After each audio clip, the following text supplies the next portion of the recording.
This is Frank Islam, Chairman and CEO of FI Investment Group and your host of Washington Current Review, where we interview leading voices from business and politics that impact you, the viewer. Today we're fortunate to have a guest, Senator Jennifer Wexton. Jennifer, nice to meet you. Nice to see you. Thank you for coming. Nice to meet you. Thank you for having me. Tell me a little bit about yourself and what makes you think you can beat Barbara Comstock. Do you think you have distinct responsibility to make a change? Absolutely. I am a former prosecutor, a current state senator, and a mom and longtime resident of Loudoun County, Virginia. I have served the community for many years as a prosecutor, as an attorney and advocate for abused and neglected kids, as an attorney in special justice, and even as a substitute judge in Loudoun's courts for a while. You ready to take this challenge and beat Barbara Comstock? Absolutely. You're going to be the change agent. That's my plan. So if you do go to Congress, let's suppose you're fortunate enough to be reelected, what will be your priority in the Congress, especially the gun control, education, and health care? That's what I want to talk a little bit about that. Absolutely, yes. Well, healthcare has been the top of everybody's concerns. Especially the pre-existing medical conditions that they're trying to take it away. Exactly. Yeah. Congressional Republicans are trying to take away pre-existing condition protections, but not just that. You know, they've been sabotaging the Affordable Care Act. Premiums are skyrocketing. So, what about gun control? That's also taken on a new life in the wake of Parkland. We are seeing lots of people for whom gun violence prevention is a motivating issue. There are many things that could be done that Congress is refusing to do. Universal background checks and closing the gun show loophole, that's something over 90% of the American public supports. But Congress has been unwilling to stand up to the gun lobby and make that a reality. Is your opponent on payroll of the NRA? She is one of the top recipients in direct and indirect contributions from the NRA. So they're buying her, pretty much. It certainly looks that way, It certainly looks She's that bought way. and paid for by the NRA. I want to talk a little bit about the Trump administration's on Muslim banning and also on the assault on the immigrants. As you know, do you believe that this administration is raining terror as well as chaos on hard-working immigrants and the minorities and the people of color? Absolutely. This administration has gone Is to the raining war. terror? There's no question about that. They have Donald Trump and his administration have done nothing but attack immigrants. I mean, he started his campaign attacking immigrants, and then his policies, one of the first things he did after taking office was institute a racist and unconstitutional Muslim ban. And his two wives are immigrants. His mother was an immigrant. His grandfather came from Germany. We're all immigrants in this country. As President Kennedy once said, the immigrants infused this nation with far horizons, a new frontier, thereby keeping the hope alive and well. You subscribe to that? Absolutely. So immigrants also are the building block of this country's economy. They bring a broad-based benefit. They are the character and conscience of this nation. And every subsequent immigrant have contributed so much to our economy, to who we are as an immigrants. Absolutely. So why are they against it? What are they getting out of it? Well, there's some segment of Americans who feel threatened by immigration. It's been that way throughout our country's history. I mean, I'm descended from Irish and Italian immigrants, and they face discrimination, and now, you know, there's a new generation that is facing discrimination, and it's wrong. It's un-American, and especially in Virginia 10, we have a lot of AAPI community who have come on tech visas and who have made their lives here.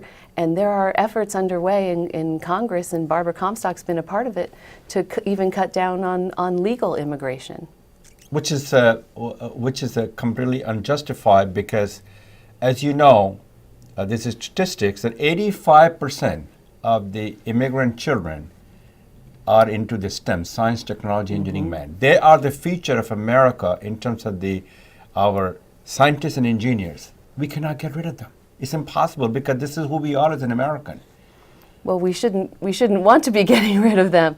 No, we need to encourage this kind of immigration because, these are folks who want to make their lives here, who are hardworking, who ascribe to American values, and, this is something that we should be encouraging. So we don't need to build a wall. We need to build bridges of understanding and cooperation because we are in this together, and diversity brings us together. Diversity makes us strong. And that helps to shape a better future for America. Absolutely, and Barbara Comstock is not into those things, correct? no, she's been voting in lockstep with Donald Trump, almost 98, Including building the wall. Am I correct? including building the wall. Yes, including building the wall and cutting legal immigration. What about the H-1? I mean, and especially the spouses of the H-1 visa recipient, which is called H-4 visa, they cannot even work here. No, and they should be able to They should seek be able to. employment as well. Absolutely, and family reunification is so important. And Mr. Trump has taken advantage of that, and his wife, Melania Trump's parents are here because of family reunification. So it is a double standard, obviously, of this administration as well as the people in the Republican Party in the Congress. They're complicit, correct? Absolutely, yes. That they are, it's you can't take advantage of what our immigration system has to offer and then slam the door on new and aspiring Americans who would come after you. And especially when his 4 children's mothers are immigrant. Yes, Correct? that's right. Yes, they are. One came from the Czechoslovakia, and one came from East Europe. And the Melania Trump, who's the first lady, and I have a lot of enormous respect for her, but she also came in H-1 visa.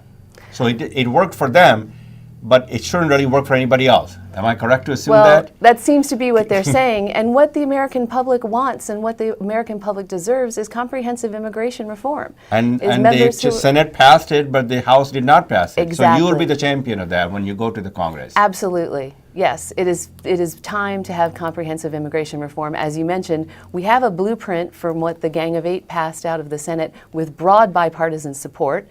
And hardliners in the House of Representatives killed it. They didn't even bring the bill to the floor. Right, and that's what they've been doing, is not even letting these issues come out for debate and discussion. They do not represent the values and character and concept of this nation when it comes to immigration or health care.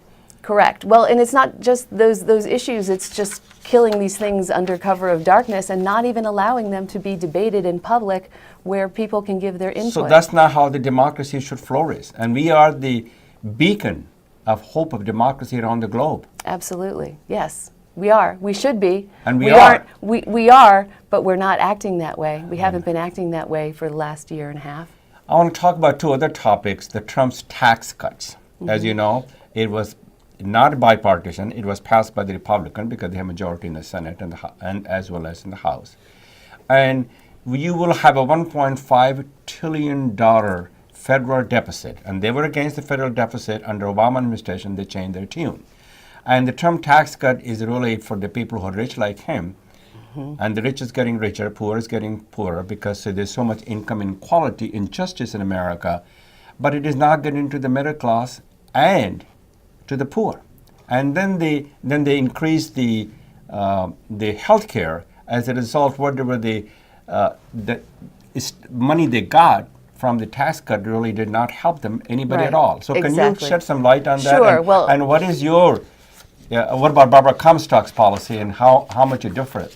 Well, you've hit a lot of the big points that are so offensive about that bill. 83% of the benefits go to the top 1%. I believe in tax cuts and tax reform, but it should benefit the middle class, not And those the poor.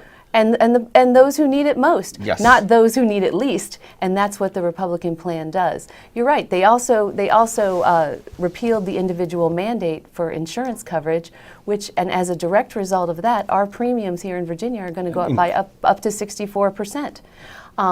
It's also blown up the deficit and the debt. So we're going to have $1 trillion this year. We're going to reach $2 trillion. Well, it's the total deficit of $1.5 trillion, which Yes. means our grandchildren will be paying from their pocket about $80,000 per household. In fact, within 2 years, interest on the debt is going to be the number one fastest growing part of our budget. And they're the one who did not want to increase the federal budget deficit under Obama administration. So is that a double standard for the Republican Party?